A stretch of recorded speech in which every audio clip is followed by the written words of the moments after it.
Login failed on Vanguard Personal Advisor Fix. You open your Vanguard Personal Advisor app, ready to review your investment plan or connect with your advisor, but then login failed. It's frustrating, but here is the surprising truth. Most login problems on Vanguard have simple fixes. First, make sure your internet connection is strong and secure. Vanguard requires a verified network for security reasons, so public Wi-Fi or unstable connections may block your login. Try switching to mobile data or turning off your Vanguard sometimes flags logins for mass tips. Next, update your app.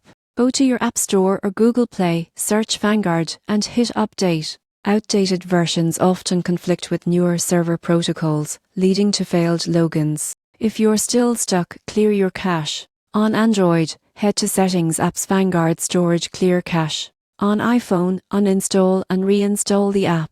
This removes temporary files that can cause login loops. Another common reason is a password mismatch.